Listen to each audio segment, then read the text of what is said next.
Nós estamos estudando o Evangelho de Marcos aqui na comunidade já há alguns meses e estamos no capítulo 4. Hoje vamos meditar os versículos 21 a 34. O texto diz assim: Ele lhes disse: Quem traz uma candeia para ser colocada debaixo de uma vasilha ou de uma cama, acaso não a coloca no lugar apropriado? Porque não há nada oculto, senão para ser revelado, e nada escondido, senão para ser trazido à luz. Se alguém tem ouvidos para ouvir, ouça. Considerem atentamente o que vocês estão ouvindo, continuou ele.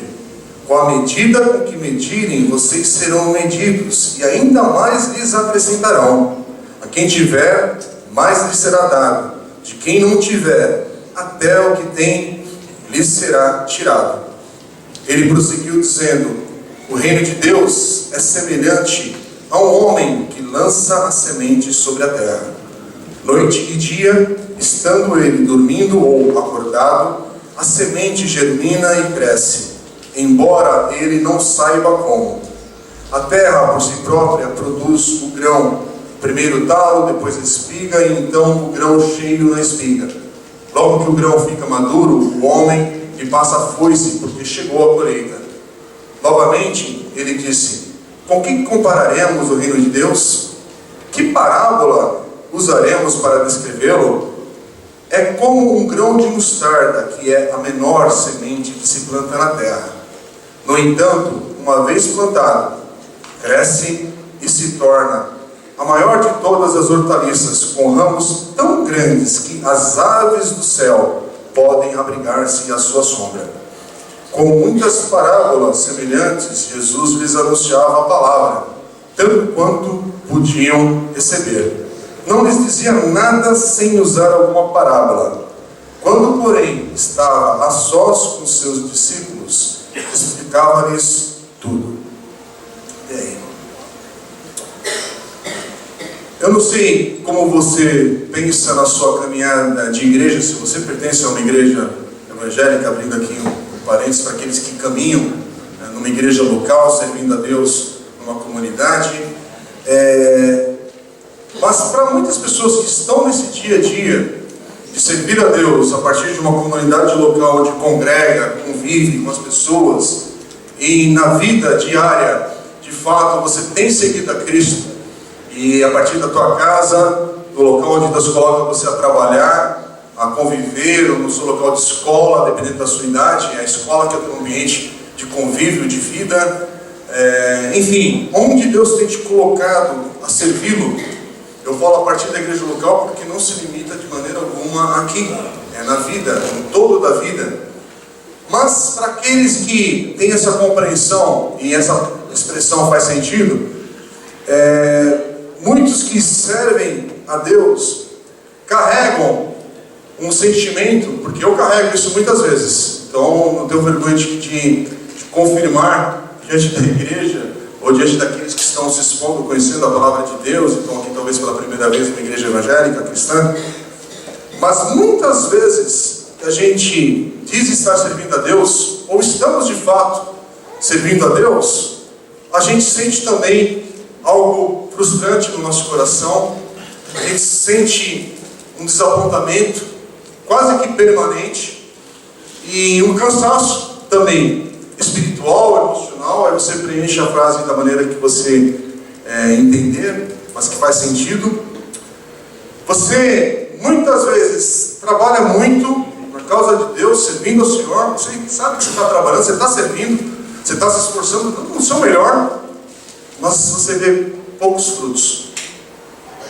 Você vê pouca coisa de fato acontecer que te empolga e é permanente. Nós temos picos de ver os momentos assim que, a gente tem muito uma forma esquisita de medir, né? Às vezes quando Deus fez algo especial num culto em particular, que a gente acha que Deus fez porque a gente sentiu alguma coisa diferente, pode ter sentido mesmo, pode ter tido uma experiência especial, como eu já vivi, já experimentei, já fui renovado, Deus me encorajou em momentos de palavra, em momentos de canções, em momentos de orações, em experiências de vigílias de orações, de meditar na palavra de Deus. Você já percebeu que isso não é toda hora? Que que não é toda semana, e às vezes não é nem todo ano que isso acontece, que há períodos diferentes e teu coração se frustra um pouco. Você fala, estou servindo a Deus, mas os frutos parece que são bem poucos. Aliás, é o texto que a gente meditou semana passada aqui na igreja, quando a gente estudou o início do capítulo 4, que é do versículo 1 a 20. A gente vê que é o princípio da parábola do semeador. Você lança a semente, mas parece que nada, muito pouco, acontece de fato depois da sequência disso. Eu não sei você, mas o meu coração se frustra, não é uma, não é duas, três, são várias vezes. E a gente vive com esse sentimento. É uma coisa maluca. E aí, muito tempo depois, e aí cada um aqui tem história, como hoje é o dia especial dos batismos, quer dizer, se a pessoa está sendo batizada, está no início de uma caminhada com Deus, de fé e de experiência de crescimento na palavra, enfim. Mas temos pessoas aqui que já têm bodas de ouro servindo a Deus, já têm 50 anos de vida na casa do Senhor, servindo a Deus com a sua família, vem de tradição de família cristã já há mais de 1, 2, 3 gerações. São diversas histórias que estão aqui no nosso meio. Mas muitos que estão aqui, e eu faço parte desse número, muitos, depois de um certo tempo, servindo a Deus, se perguntam, você já talvez fez essa pergunta, por que continuar? Por que persistir nesse caminho, que parece que não dá tanto fruto assim, que eu não vejo tantas coisas acontecendo no dia a dia? Eu não sei quem aqui conhece, mas existe um missionário, a história de William Carey. Ele nasceu no final do século XVIII, início do século XIX, a sua história. E esse homem, ele é chamado, aqueles que estudam história da igreja e estudam um pouco mais as coisas da palavra de Deus, ele é chamado pai do movimento missionário moderno. E ele trabalhou na Índia por 7 anos. E diz a história que ele trabalhou na Índia por 7 anos antes de ver o primeiro convertido. Presta atenção. A nossa comunidade completou 6 anos agora em junho. William Carey serviu a Deus na Índia por 7 anos para ter experiência de ver um primeiro de fato. Pode ter acontecido muitas coisas que Deus pode ter feito nesses 7 anos, mas que é testemunhado é que o primeiro convertido, ele pelo menos ficou sabendo depois de 7 anos de servir a Deus ali. Diz também a história de sua vida que ele compartilhou o Evangelho por mais de 40 anos servindo a Deus. Mas parece que o fruto do seu trabalho, naquele momento, ele ainda vivo, parecia ser muito mínimo, pequeno. Poucas coisas de fato estavam acontecendo, mas ele, tem algumas frases que são atribuídas a ele, e ele ainda assim diz essa frase: o futuro é tão claro quanto as promessas de Deus. E uma outra frase que é atribuída a William Carey diz assim: espere grandes coisas de Deus e tente fazer grandes coisas para Deus. Interessante, uma perspectiva de fé, às vezes é muito diferente da parte concreta da vida.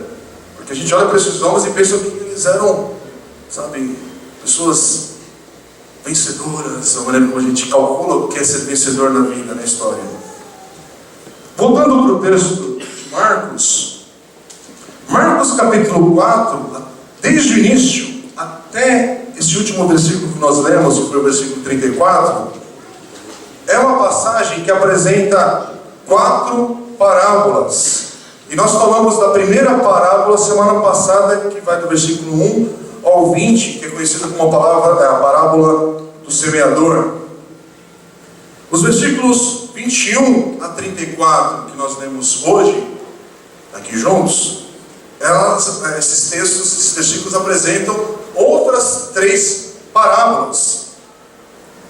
Mas o tema de todas essas 4 parábolas que estão aqui nesse capítulo, todas elas elas dizem respeito a como o reino de Deus se manifesta entre nós, como ele aparece, surge e cresce com a presença de Jesus.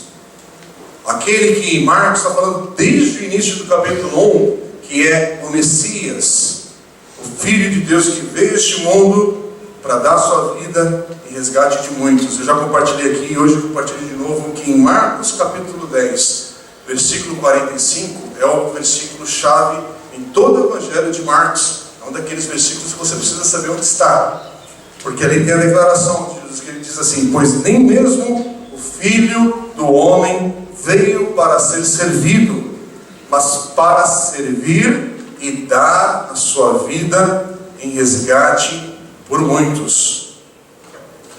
Marcos está apresentando aqui, nessa sequência de versículos, essas parábolas juntas. Ele tem um propósito em fazer isso. Ele está reforçando aqui, ensinando uma parábola após a outra.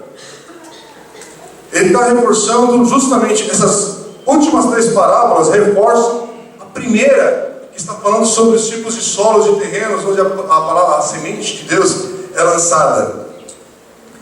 E essas histórias, todas elas reforçam um ponto, que é a necessidade que todas as pessoas têm de uma resposta de fé à palavra de Deus, a palavra que é revelada por Deus. Não é apenas ouvir, mas quando você proclama o Evangelho de Jesus, isso exige uma resposta. E a resposta é não ou sim. Não, eu vou pensar a respeito. O vou pensar a respeito, ele não é sim. Quando o Evangelho é apresentado, todas as pessoas estão nessas 2 categorias. Eu sei que a gente está vivendo um mundo hoje que não quer ter 2 categorias, não quer ser mais binário. Mas algumas coisas da palavra de Deus, elas são sim e não. E ou você está no reino de Deus, ou você não está no reino de Deus. E aqui é um desses princípios que Jesus está falando. Quando ele fala sobre o reino de Deus, isso exige uma resposta. É uma resposta de fé, mas é uma resposta. E Jesus começa falando, no versículo 21 que nós lemos hoje, sobre uma tal candeia, uma lâmpada. Candeia é uma lâmpada, uma luz. É interessante porque isso também é uma referência a respeito do próprio Jesus. Porque como que Jesus se apresenta, o Evangelho apresenta Jesus? Jesus é a luz. Olha o que diz João 12:46. Diz assim: eu vim ao mundo como luz, para que todo aquele que crê em mim não permaneça nas trevas. Ou outro versículo que também está em João capítulo 8, versículo 12, quando Jesus vai dizer que ele é a luz do mundo. Então, quando a gente vê essa parábola sobre a candeia, sobre a lâmpada, sobre essa luz, há uma pergunta aqui que a gente precisa responder: é como nós vamos reagir, responder diante dessa luz, dessa candeia.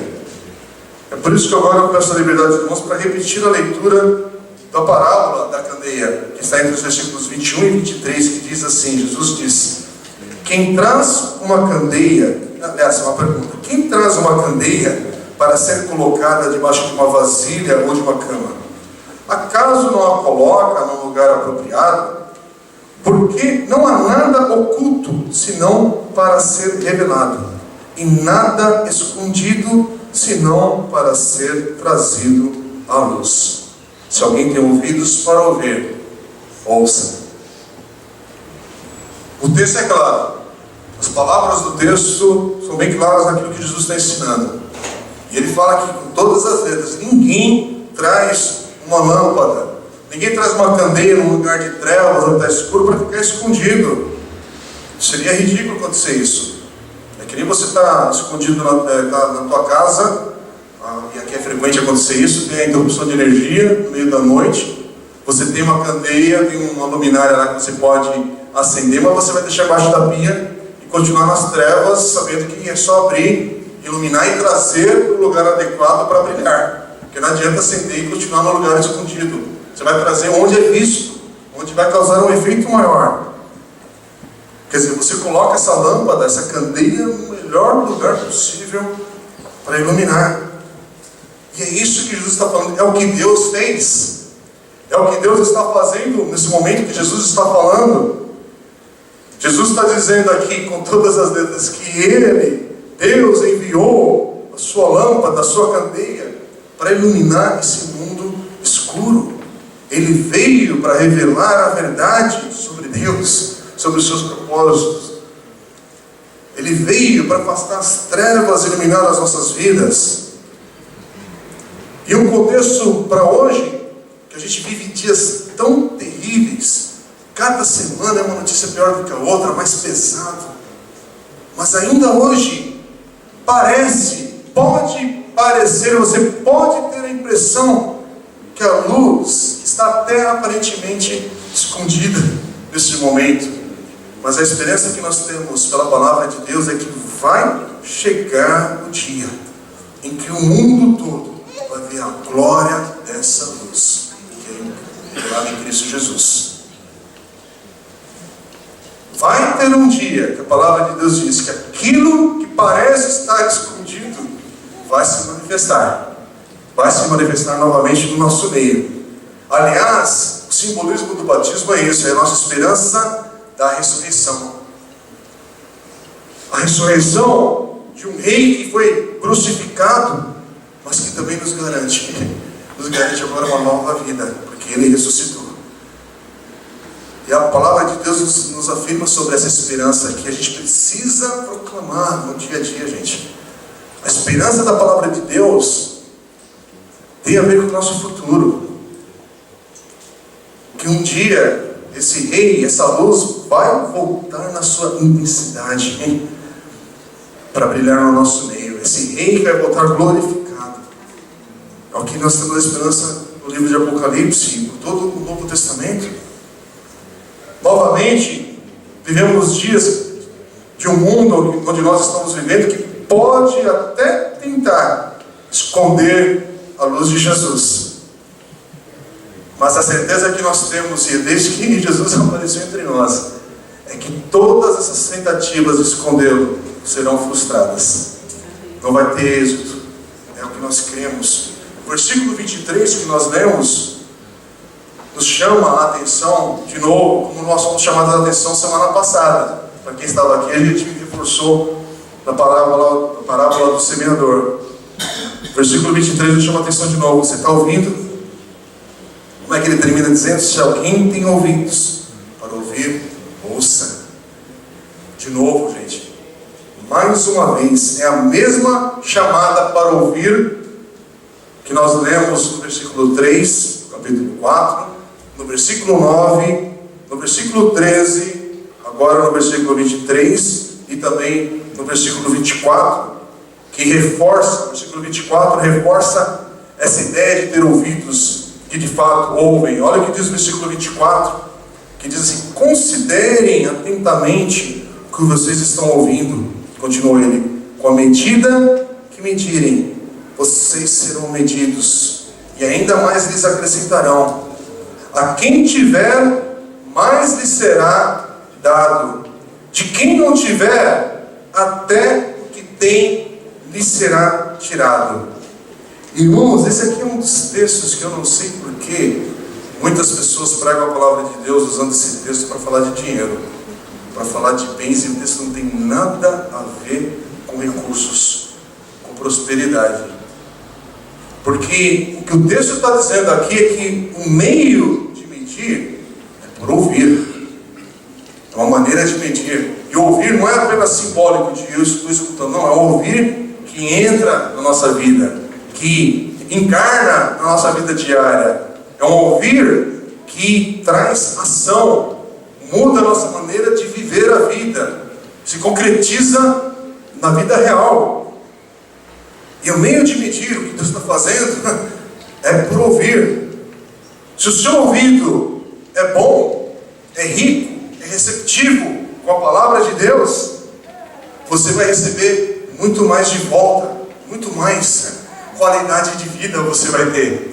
Porque qualidade de vida não é com bens, qualidade de vida é um outro departamento. É É isso que tem a ver com a receptividade da palavra de Deus. É uma firmeza de vida que você tem, que ela não é abalada com notícias ruins do hospital, do trabalho, dos negócios, dos relacionamentos. Mas é uma palavra que nos traz segurança, que nos sustenta. Mas a palavra tem que estar em nós. É por isso que o medir de prosperidade na vida espiritual tem a ver com esse ouvido que recebe a palavra de Deus. É por isso que o versículo diz que a quem tiver, mais lhe será dado. Irmãos, a quem tiver o quê? A palavra de Deus. A quem tiver da palavra de Deus, mais da palavra de Deus é que lhe será dado. Desculpe se eu te frustro com as suas expectativas dos milagres de Deus. Eu queria mais cura, eu queria mais libertação, mais vitória. Não. Isso é consequência de ter palavra na tua vida. Aquele que tem mais palavra de Deus, tem mais. Tem mais. Olha o que Provérbios, capítulo 9, versículo 9 diz: instrua o homem sábio, e ele será ainda mais sábio. Ensine o homem justo, e ele aumentará o seu saber. Como a nossa nação precisa disso hoje, de pessoas que têm esse coração em Deus. Quer ver mais justiça na nossa nação? Nós precisamos de mais homens centrados em Deus e na sua palavra. Não mete mais gente evangélica no poder. Tira esse cacoete da tua cabeça, essa visão distorcida de olhar para as coisas. A gente precisa de homens de Deus, pessoas que são tementes ao Senhor. De novo, Provérbios 9:9: instrua o homem sábio, e ele será ainda mais sábio. Ensine o homem justo, e ele aumentará seu saber. Sabe o que isso quer dizer? Se você tiver uma resposta positiva à verdade de Deus, mais da verdade de Deus vai acompanhar a sua vida. Se você for receptivo, o teu ouvido for rico em ouvir a palavra, o ensino de Deus, mais da riqueza de qualidade de vida em Deus você vai viver e experimentar na tua vida. Quer dizer, abrace o reino de Deus agora, quando ainda talvez parece pequeno, e você vai compartilhar desse reino quando ele for revelado e tiver alcançado toda a terra. Mas começa agora na tua vida, começa pequeno, com uma semente. E olha o que o texto diz também, gente, e o texto ele é perigoso nesse sentido daquilo que ele fala, porque esse mesmo texto ele vai dizer que quem não tiver, até o que tem lhe será tirado. Que contraste é esse que está sendo apresentado aqui? Porque o que está dizendo aqui é assim: a ideia é, para aquele que rejeita a palavra, é aquele que está recusando a Jesus. Ele também vai perder o pouco que ele pensa, que acha, que vive, que compartilha de Deus na sua vida, vai se perdendo, vai escoando, vai indo embora. Esse é um princípio espiritual muito sério. Você pensa que sabe sobre Deus, você pensa que de fato ouve Deus, mas você não está conectado com o Senhor. Esse texto ele chama a nossa atenção para isso, para a nossa qualidade de vida, de fato, a nossa saúde espiritual. Porque como nós respondemos a Jesus na vida, no dia a dia, é de fato de suma importância para a nossa vida. De novo, eu quero me incluir nessa chamada, mas não assuma que você já tem esse relacionamento com Deus garantido. E de novo, eu vou voltar em algo que eu falei aqui no batismo, mas é porque tem a ver com o texto. Não assuma porque teu pai é um homem de Deus. Não assuma porque tua mãe é uma mulher de oração. Porque teus avós eram homens íntegros. Que essa integridade vai acompanhar a tua vida. Que essa salvação que eles experimentaram de Deus já te alcançou de fato. Não assuma que você já tem isso garantido. O relacionamento que você pensa ter hoje com Deus, cuidado. Pode ser que você pense que você tem um pouco, mas na verdade você recusa e rejeita a palavra de Deus. E até mesmo isso que você pensa ter pode ser retirado da sua vida. É o que a gente está vendo no cuidado que Jesus está tendo para contar a parábola do semeador, e que agora essas outras 3 parábolas estão reforçando. Irmãos, é o princípio do casamento, dos casais que estão casados aqui e daqueles que experimentaram, já passaram pela perda de um relacionamento importante aí, de separação, de divórcio, ou até mesmo você não estava casado, mas você teve uma experiência com alguém, namoro, noivado, que foi sério e você perdeu. Não assuma que isso está garantido para amanhã. Se você não acolher a palavra, isso fazer parte da tua vida diária. Porque eu estou na igreja há 10 anos. Mesma coisa, você pode estar casado há 10 anos, são 10 anos que o amor não se manifesta, que o perdão não acompanha, que a misericórdia de um na vida do outro. Irmãos, porque se a misericórdia não renovar na nossa vida, dentro da nossa casa, como é que a gente vai ver misericórdia no meio da igreja? Se a gente não vê perdão dentro da nossa casa, como é que a gente vê perdão no meio da igreja? Se não vê perdão no meio da igreja, como é que vai ver perdão na vida diária, quando você cruza a rua? Se eu e a Adri, a gente não aprender de alguma maneira a se respeitar, a cuidar um do outro, a se perdoar, a ser misericordioso, porque ela precisa de muita misericórdia comigo diariamente, como é que eu vou estar aqui no domingo seguinte aqui na igreja? Porque já teve dias de estar aqui presente na igreja, estar em pé diante dos irmãos, e meu coração está quebrado. E a gente está aqui, Senhor, tem misericórdia para a gente passar essa semana. Porque a gente precisava de conserto. E aí o conserto se manifesta, vem um fôlego novo. Mas a gente está vendo, eu compartilhei com os irmãos da liderança da igreja, esse tem sido um dos anos mais intensos de dificuldades na vida conjugal da nossa comunidade, dos 6 anos. O ano mais intenso que eu tenho vivido de experiência de gabinete pastoral, com histórias pesadas e tristes, e quando a pessoa solta a primeira palavra, você já sabe o final daquilo, porque o coração está embrutecido. Por quê? Porque a palavra tem sido rejeitada, não naquele momento, é lá atrás. E a pessoa assume que está tudo garantido. Não, beleza. Por causa da religião, da prática religiosa de vida, e tudo desmorona, porque está assumindo que já conquistou algo. Irmãos, esse texto aqui é muito sério, nós precisamos de quando você tem a palavra de Deus. Nossa, é dia a dia. Cuidado. Receba de fato a palavra. Tenha a palavra na tua vida, porque ela vai permear toda a tua vida. É por isso que quando a gente fala de relacionamentos na igreja, é uma manifestação do reino de Deus entre nós. Irmãos, é muito sério quando o nosso ouvido não está ouvindo a palavra de Deus. Tome cuidado. O versículo 26 a 29 vai falar da outra parábola, que é a terceira nesse contexto. Tivemos a parábola do semeador, parábola da candeia, e agora vem a parábola da semente. Olha o que diz, 26 a 29. Ele prosseguiu dizendo: o reino de Deus é semelhante a um homem que lança a semente sobre a terra. Noite e dia, estando ele dormindo ou acordado, a semente germina e cresce, embora ele não saiba como.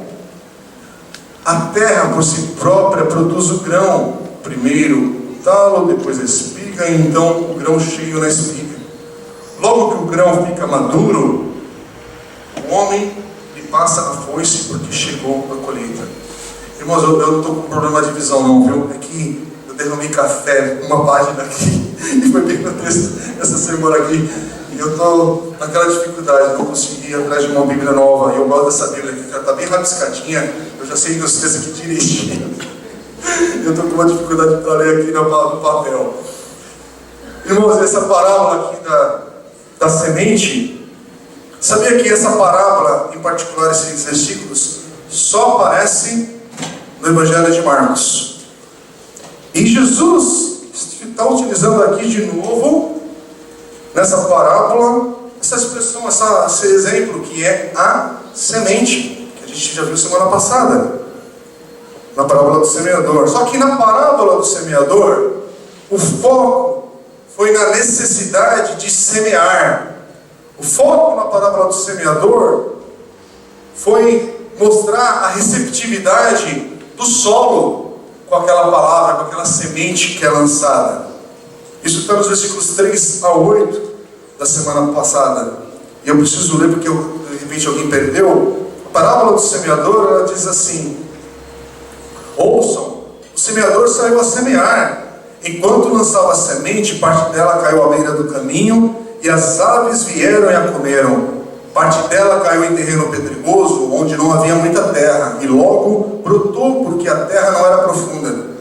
Mas quando saiu o sol, as plantas se queimaram e secaram, porque não tinha raiz. Outra parte caiu entre espinhos, que cresceram e sufocaram as plantas, de forma que ela não deu fruto. Outra ainda caiu em boa terra, germinou, cresceu e deu boa colheita, a 30, 60 e até 100 por um.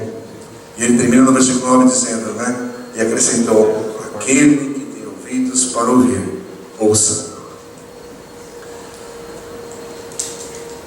Eu não sei se você percebe a diferença. Esse texto da parábola do semeador, que fala sobre a receptividade à palavra de Deus, mas o texto agora que a gente leu, a parábola da semente, o foco, a ênfase agora é mostrar o poder inato que está na semente.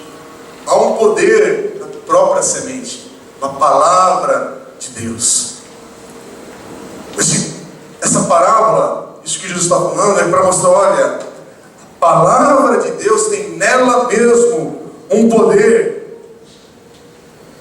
que confirma o seu próprio sucesso, o seu triunfo. Deixa a palavra de Deus ser proclamada, ser espalhada, você vai ver, ela mesma vai trabalhar.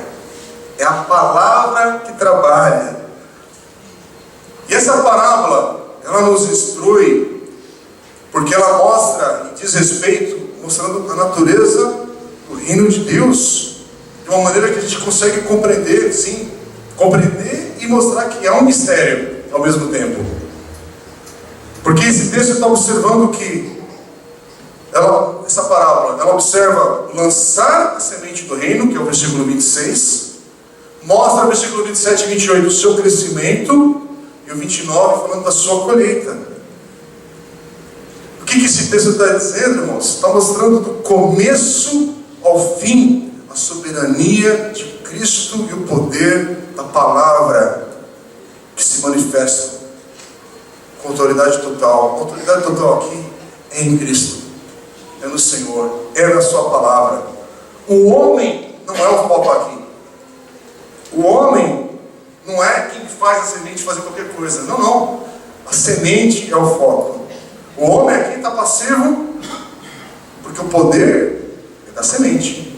O poder é da palavra. E é um mistério para nós sabermos sobre o crescimento do reino de Deus. Como que você mede isso? Como é que você sabe onde é que está o reino de Deus acontecendo de fato, se concretizando na vida?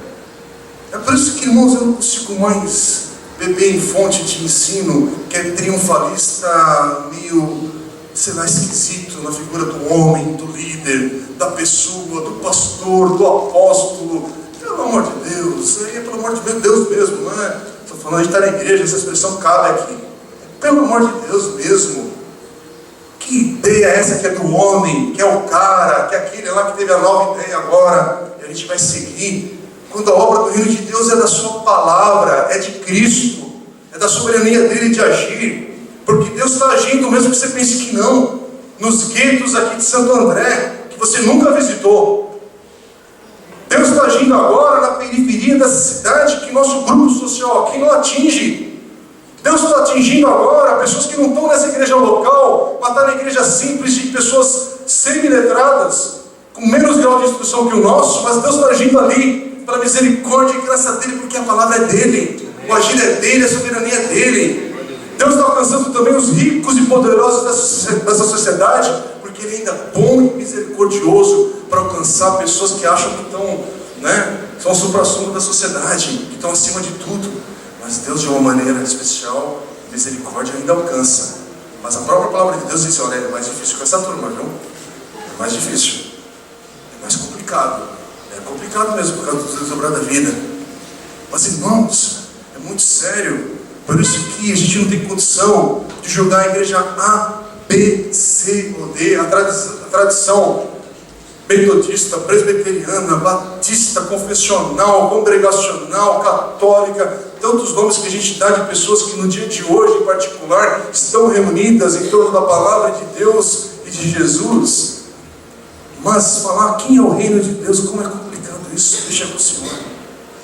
Deixa a colheita com o Senhor. Irmãos, a gente tem que às vezes ficar no nosso lugar e reconhecer, Senhor, essa história que está em andamento, ela é grande demais. Senhor, essa história que o Senhor está fazendo e revelado em Jesus já há mais de 2000 anos é grande demais. Eu sou da década de 70 e eu nasci em outubro, nem vi o Brasil tricampeão, então perdi muito já da história. E aí eu quero dar palpite em algumas coisas que Deus está fazendo há 2000 anos. Essa semana que passou, nós celebramos 500 anos da Reforma Protestante. Os irmãos devem ter compartilhado na mídia, um monte de coisa que aconteceu.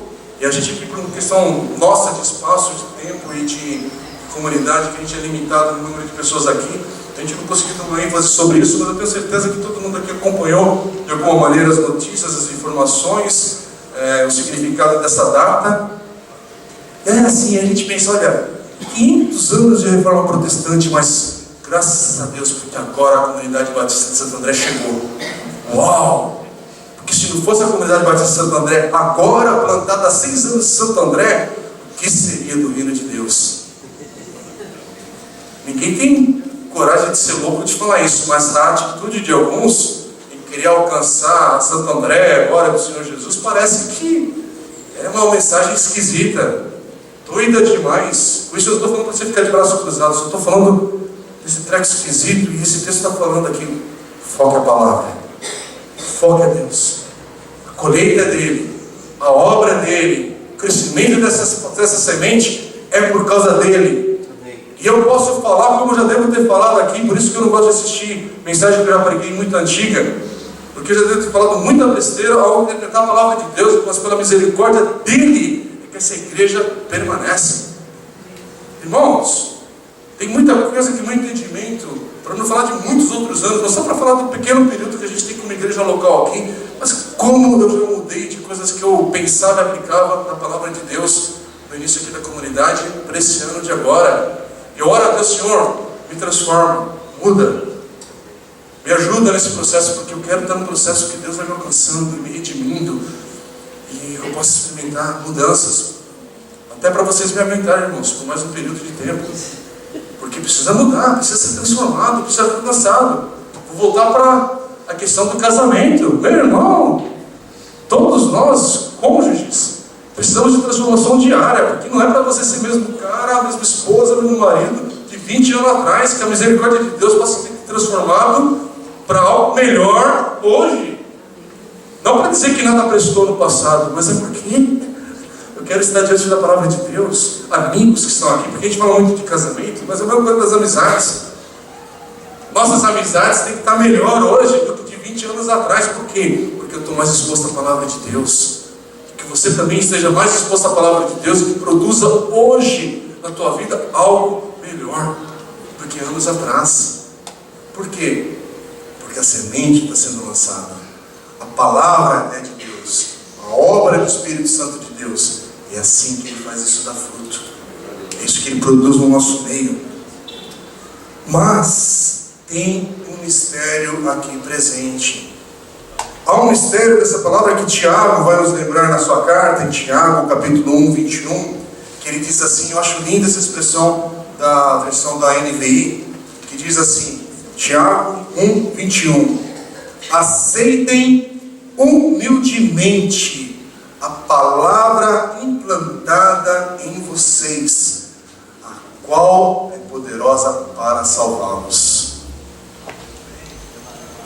Vou repetir, aceitem humildemente a palavra implantada em vocês, a qual é poderosa para salvá-los. Irmãos, sabe o que eu acho lindo no batismo? Porque é um ato que nos une como igreja do Senhor humildemente. A gente vem aqui reconhecer diante dos irmãos, das pessoas, o que Deus faz na nossa história.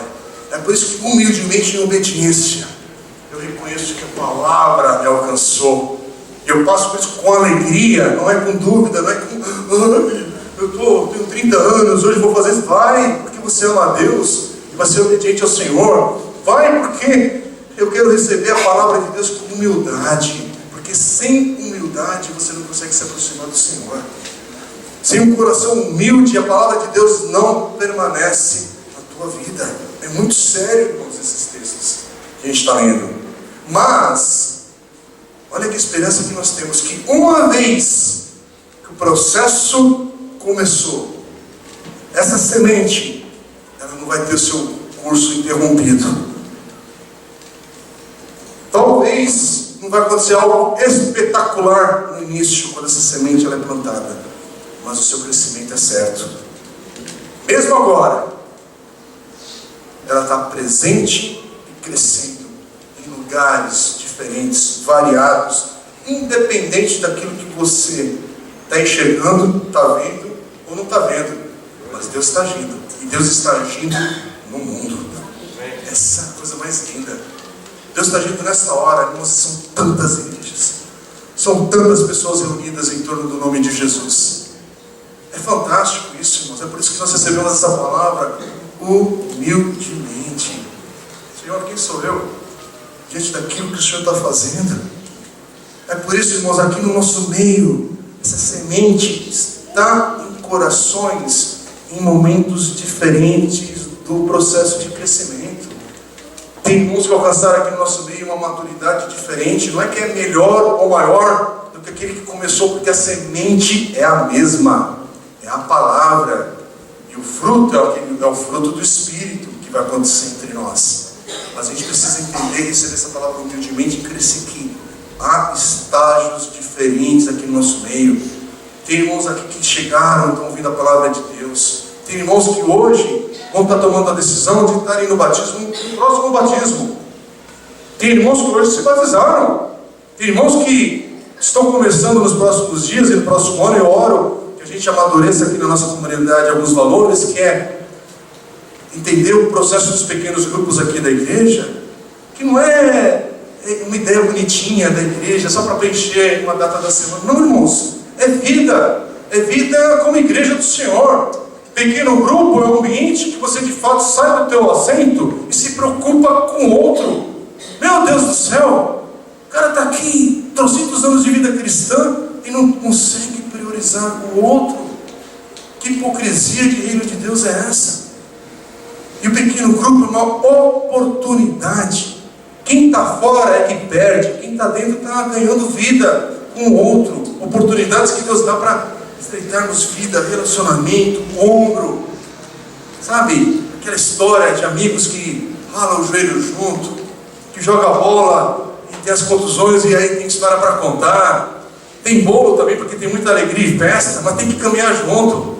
Tem que estar junto, e o reino de Deus é isso. E por que está junto?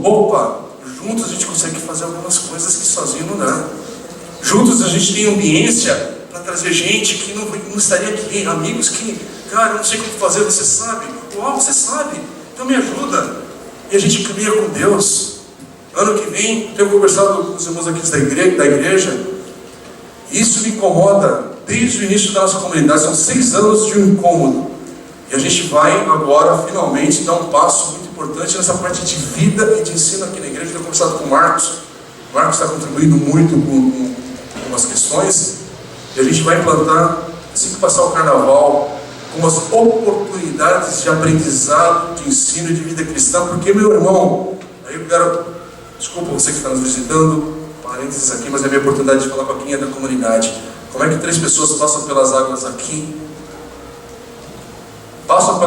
como outros já passaram, e você simplesmente vai embora na calçada e almoçar hoje normal, não vai dar atenção de abraçar esses irmãos, não vai dar atenção de falar comigo agora, instruir esse irmão. Eu estou aqui 10 anos na igreja cristã, estou 20 anos de igreja, e aí eu simplesmente vejo, comendo amendoim, pegando um biscoito de polvilho, não tem problema nenhum, comer, pegar, não tenho risco com isso não. Pega e o cara vai embora e não é com você.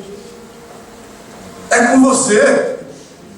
É tua responsabilidade. É tua responsabilidade, como minha também, como igreja todo.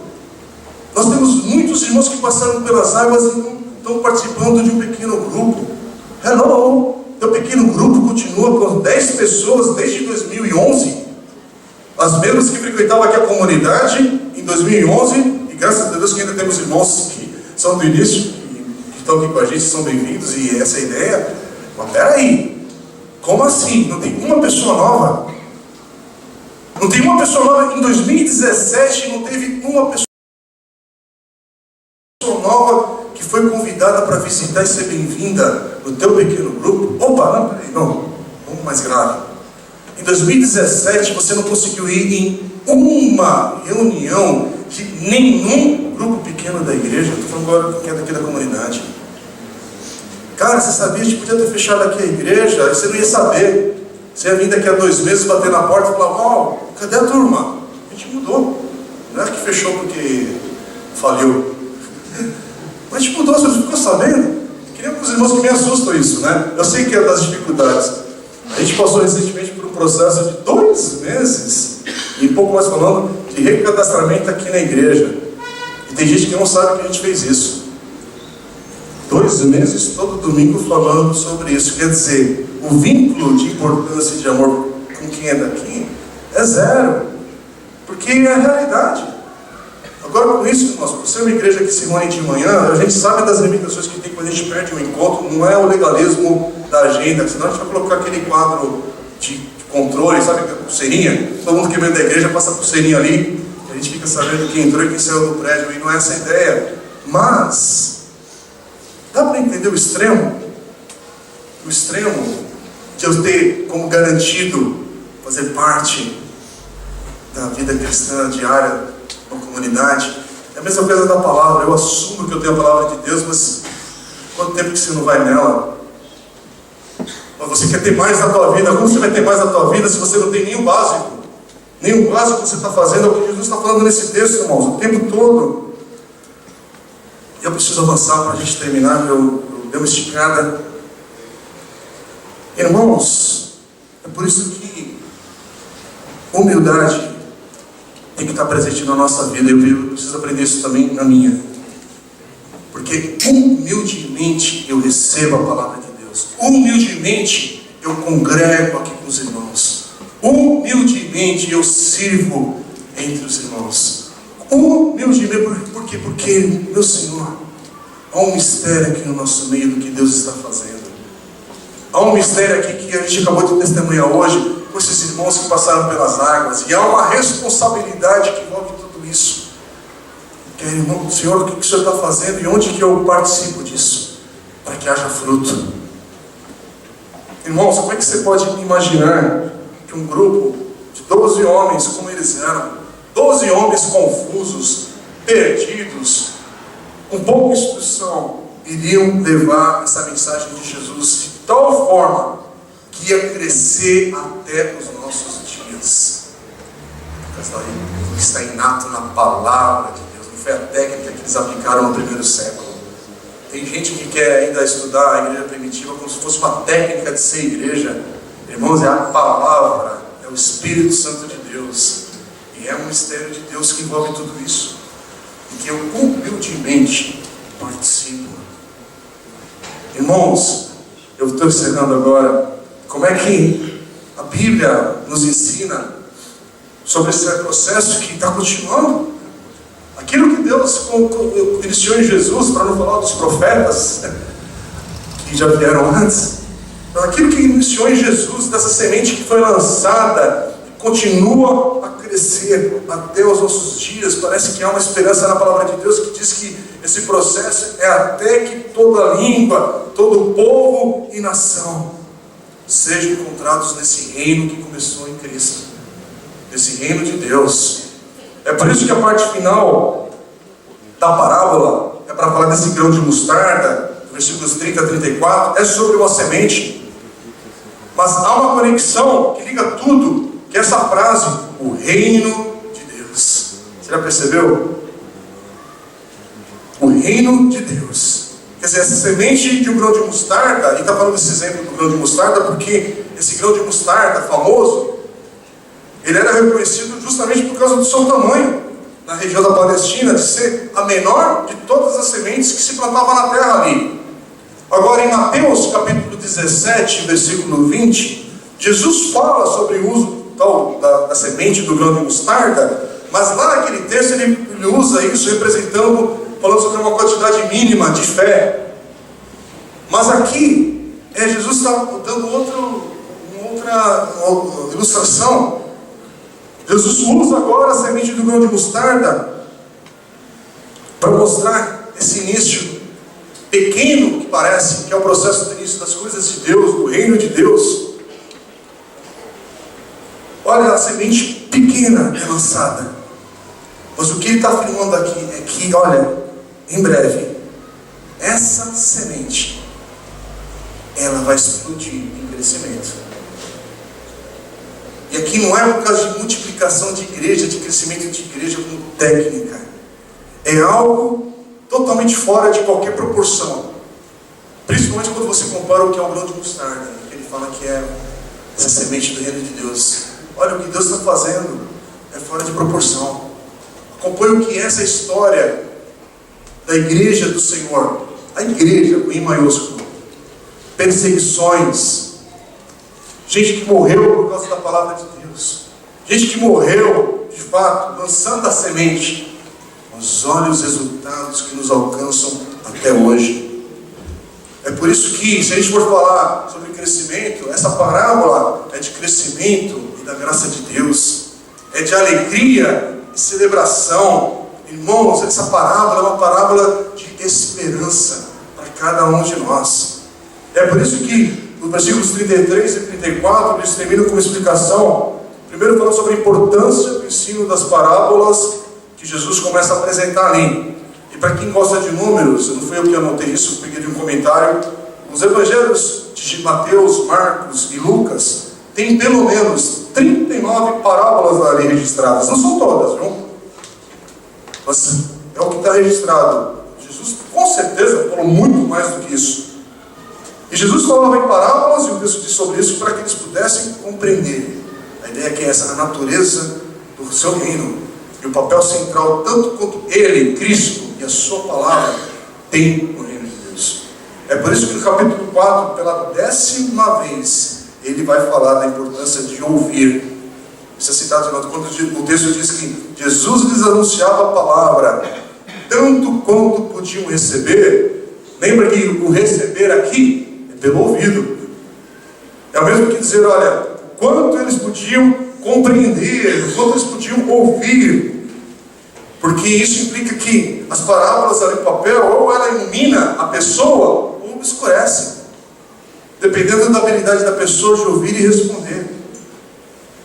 Agora, uma verdade que está aqui, gente, é que aqueles que se aproximam de Jesus como seus discípulos, o texto deixa bem claro isso, Jesus explica tudo e mostra. Esse explicar tudo aqui não é apenas por causa de eu sei que eu tenho que vir ser uma aula, não é isso. Isso aqui nos aponta a importância da comunhão. É comunhão e conexão próxima com Deus. É assim que as pessoas compreendem a palavra. É a palavra que encarna. Não é o púlpito de uma igreja apenas. Aqui é uma pontinha de uma coisa que Deus faz. Mas o que firma você na palavra é vida, é comunhão, é conexão com pessoas que são do reino de Deus e são conectadas à palavra, a Jesus. Caminhe próximo de Jesus e você vai ter mais dele e de Deus. Afaste-se de Jesus e você vai perder dele e da parte de Deus. É por isso que 2 João, versículo 9, que é uma epístola, uma carta que não tem capítulos, 2 João, versículo 9, diz assim: todo aquele que não permanece no ensino de Cristo, mas vai além dele, não tem Deus. Quem permanece no ensino tem o Pai e também o Filho. Muito importante. Eu quero terminar com essa esperança que nós temos em Apocalipse 7, de 9 a 10, irmãos, que diz assim: depois disso, olhei e diante de mim estava uma grande multidão que ninguém podia contar, de todas as nações, tribos, povos e línguas, de pé, diante do trono e do Cordeiro, com vestes brancas e segurando palmas, e clamavam em alta voz: a salvação pertence ao nosso Deus que se assenta no trono e ao Cordeiro. Amém? Tudo começou com uma semente. Olha aonde essa semente chegou. Onde é a nossa esperança. Por isso eu quero convidar você, igreja, nós ficarmos em pé, porque essa palavra mexe com todos que estão aqui, começar em mim.